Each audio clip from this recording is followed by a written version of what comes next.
le message clé, d'abord, de façon générale, pour la 36e session du CIE de l'Afrique centrale est de promouvoir le développement des compétences pour appuyer la transformation structurelle et l'industrialisation que nous souhaitons. Nous sommes en train de souligner le fait que l'offre de compétences de la sous-région a des difficultés à s'aligner à la demande de l'industrie.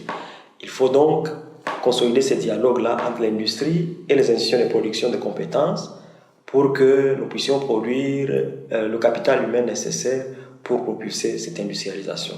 Le message sur lequel je vais me focaliser pendant cette session, c'est l'appel à tirer des leçons de meilleures pratiques et des success stories, comme on dit en anglais, des autres pays et des autres sous-régions.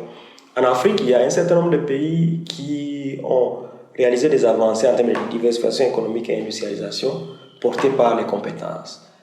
Première leçon, celui de l'Afrique du Sud par exemple.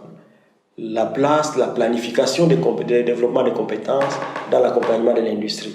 Le rôle d'un système d'information intégré qui permet de façon instantanée d'avoir la situation en termes d'offres de compétences, mais aussi en termes de demandes et de besoins de l'industrie pour pouvoir les aligner et construire un dialogue entre les deux entités.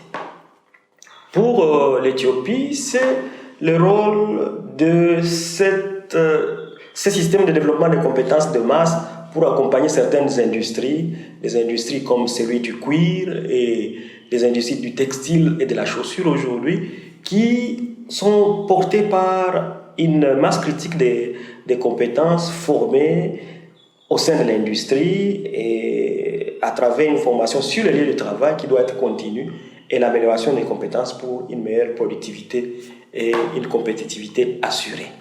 Et une autre expérience à partager, c'est celle des pays scandinaves qui ont pu forger ces partenariats permanents entre les industries et les institutions de formation pour qu'en fait, certaines défaillances des instituts de formation en termes d'accès aux technologies nouvelles, en termes de suivi des innovations, soient résolues par cette interférence-là, où les formations se passent à la fois dans les salles de classe, mais aussi au sein des ateliers dans les industries. Et en fin de compte, c'est le rôle d'un leader comme le Japon dans la promotion des compétences pour accompagner la reconstruction et le repositionnement d'une économie au niveau des chaînes de valeur, au niveau très élevé des chaînes de valeur globales. Nous avons à apprendre de tous ces modèles-là. Et la CIE se propose de partager ces expériences-là.